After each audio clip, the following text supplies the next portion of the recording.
Inspector General of Police, CGP Dani Musa, Interpol Executive Committee Delegate from Africa, Mr. George Moti,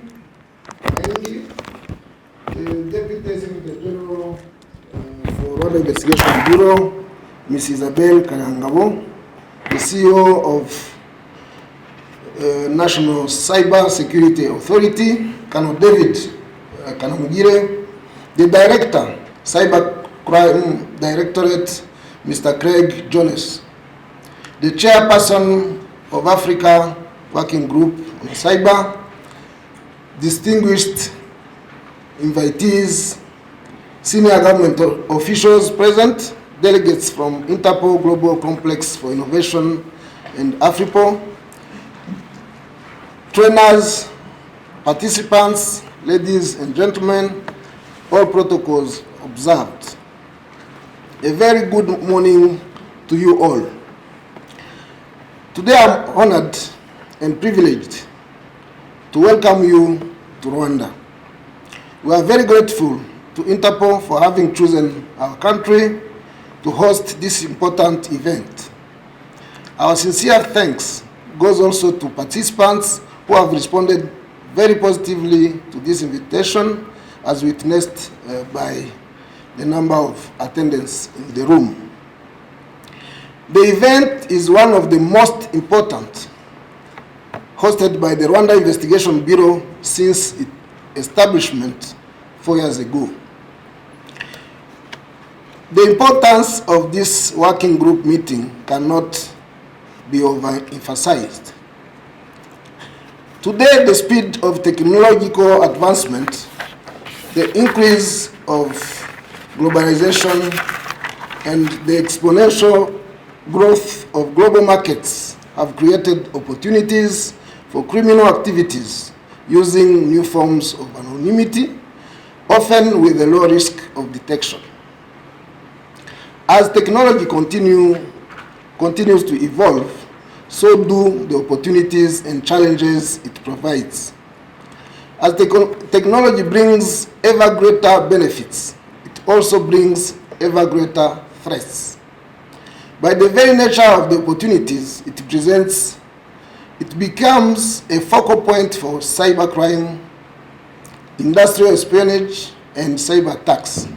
Therefore, without a continued international cooperation through joint trainings and exchange of information on new cyber threats and tools to deal with them, our mission of protecting our nations against criminality to build a safer world cannot be achieved. This event could not have happened without the support from Interpol's African Joint Operations Against Cybercrime, the Interpol Support Program for African Union, ISPA, and all our best trainers.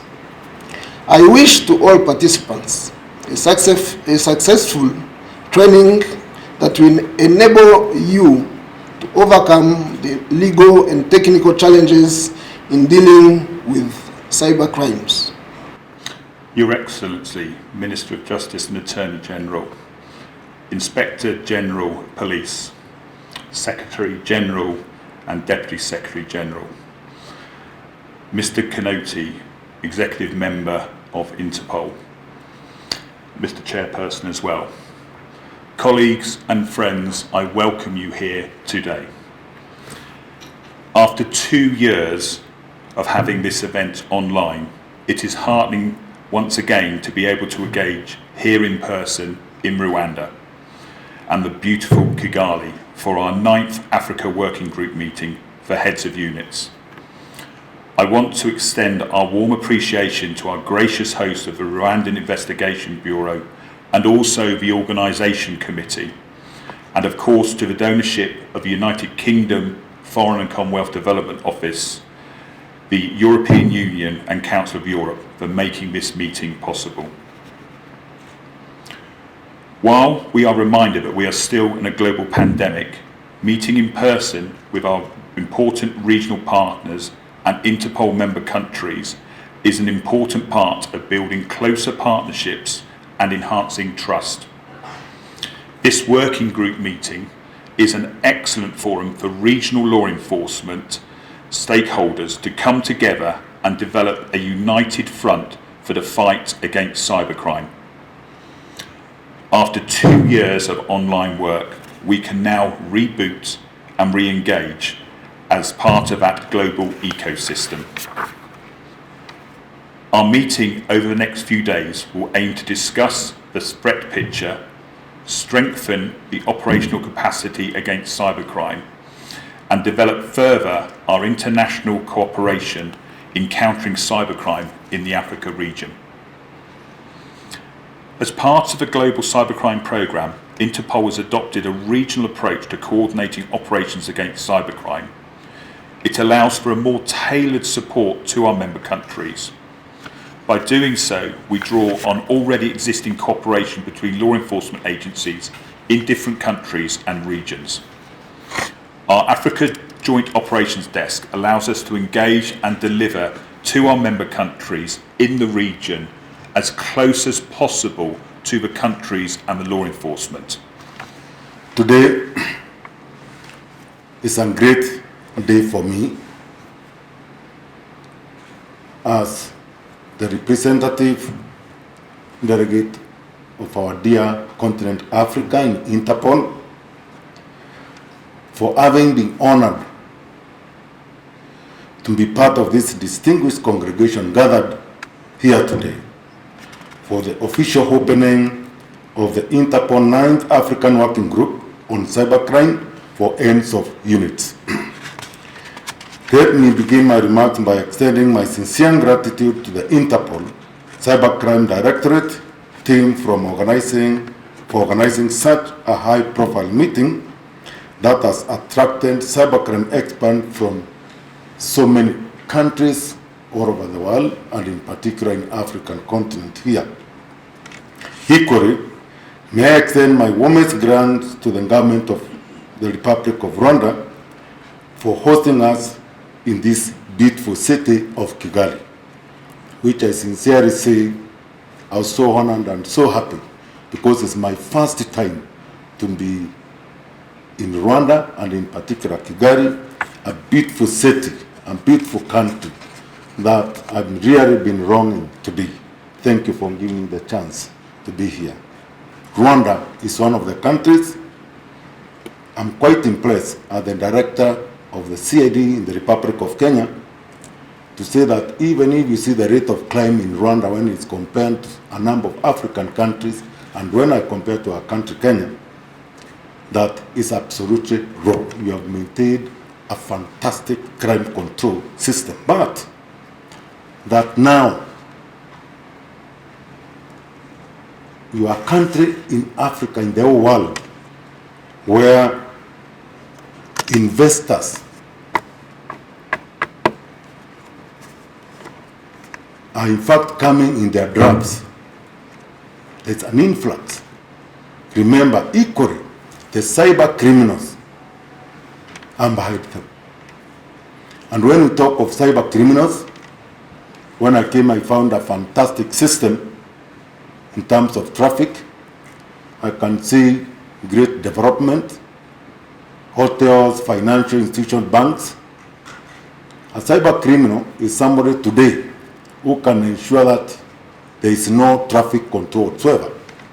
All the traffic control system have been interfered with. The banking system, you can actually ensure that other than disrupting the control measures in the banks, this is somebody with a phone or a laptop can wipe clean your deposit in a bank. A cyber criminal can, in our hospitals, ensure that the records, the systems are completely interfered. It can disrupt the entire economy of a country. Cybercrime is not only a question of attacks against the confidentiality, integrity, and availability of computer data as well as systems. It is also against the core values and the potential of human development, on societies increasingly relying on information technology. In light of this, we have the duty to protect our society and individuals against such cybercrimes. To this effect, an efficient criminal justice response is extremely vital.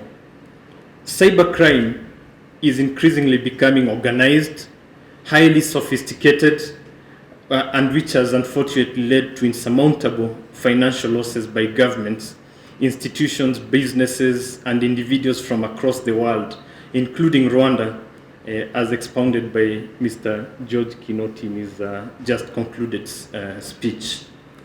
Thus, law enforcement agencies must step up their efforts to responses against cyber threats to remain effective by enhancing measures to detect and prevent the attacks to the source, where investigation and prosecution can effectively take place. We all have a role to play in order to fight cybercrime more efficiently. Countries need to use collective efforts and work more closely with other stakeholders with the aim to share vital information in the detection, prevention, and investigation of cybercrimes. Additionally, we should always be ahead of cybercrimes by understanding new trends and responding with innovative solutions. I therefore call upon the Interpol for increased cooperation, technical and operation support to African law enforcement agencies. Addressing cybercrime challenges require greater commitment to cybersecurity. We ought to work closely in order to share information and experience to counter the increased threats posed by cybercrime. As often been said, information is power. Sharing information empowers law enforcement agencies and officers to be able to investigate and to bring criminals to justice. We will never succeed if we do not work together.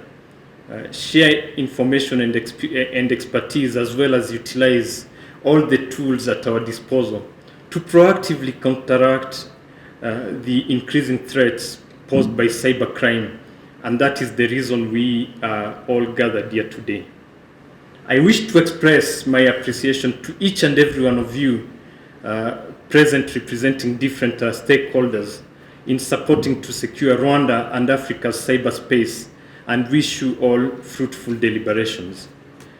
Allow me to once again mention that while I have no doubt that these meetings and trainings will strengthen your knowledge and boost your collaboration, I wish to reiterate the commitment of the government of Rwanda in working hand in hand with countries, agencies, and organizations that are on the forefront of fighting cyber-related crimes through different means, whether political, legal, financial, and technological, aiming to support the law enforcement agencies.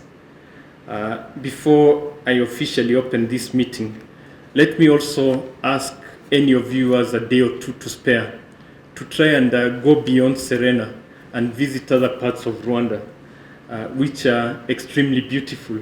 And as I said in one of the meetings, and with a lot of evidence here, if you do visit some of these places beyond Serena, I can assure you that you will come to terms with any parts of you that you're in conflict with. So on this note, I do officially declare the 2022 edition of the 9th African Working Group meeting for heads of cybercrime units and Africa Cyber Surge Operation open, and wish you a pleasant stay in Rwanda and safe journey back to your respective countries upon completion of this meeting and African Surge Operation, as well as the visit that you will choose to have if you have a day or so to spare. Thank you very much, and I wish you a very successful meeting.